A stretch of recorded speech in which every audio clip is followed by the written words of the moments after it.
राष्ट्रीय लोक दल आरएलडी प्रमुख जयंत चौधरी, जो एक वक्त पर किसानों के नेता कहे जाते थे।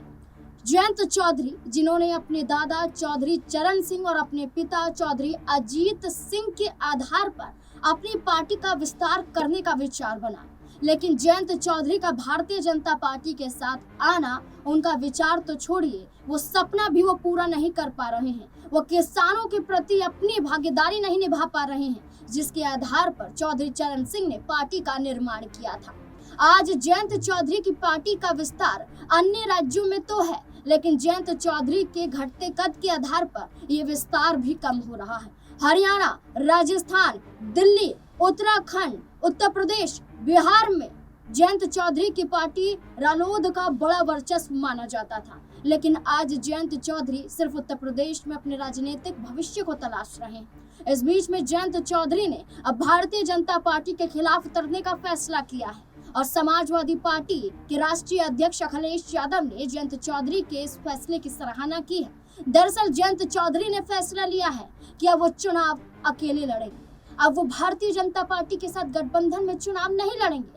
भारतीय जनता पार्टी का साथ छोड़ने के लिए जयंत चौधरी तैयार हो गए हैं। कैसा चुनाव? दरअसल उत्तर प्रदेश में अगले साल पंचायती चुनाव होना है और पंचायत के चुनाव से पहले जयंत चौधरी ने कहा कि अन्य राज्यों में भी चुनाव तो लड़ेंगे, अपनी पार्टी का विस्तार तो करेंगे, लेकिन साथ ही साथ उत्तर प्रदेश में होने वाले पंचायती चुनाव में भी भारतीय जनता पार्टी के साथ मिलकर खड़े नहीं होंगे, बल्कि जयंत चौधरी की पार्टी अकेले अपने दम पर उत्तर प्रदेश का पंचायत चुनाव लड़ेगी। और यही बात ओम प्रकाश राजभर ने भी कही। ओम प्रकाश राजभर ने कहा कि पंचायत चुनाव भारतीय जनता पार्टी गठबंधन में नहीं लड़ेंगे। वो इससे पहले ओम प्रकाश राजभर और जयंत चौधरी ने भारतीय जनता पार्टी को भी ललकारा, जहां जयंत चौधरी ने कहा कि जुम्मे की नमाज को लेकर जो विवाद खड़ा किया गया, इसमें हिंदू मुस्लिम के धार्मिक उन्माद को पैदा करने का दायित्व भारतीय जनता पार्टी ने निभाया और भारतीय जनता पार्टी हर धर्मों को लड़ाने का काम कर रही है।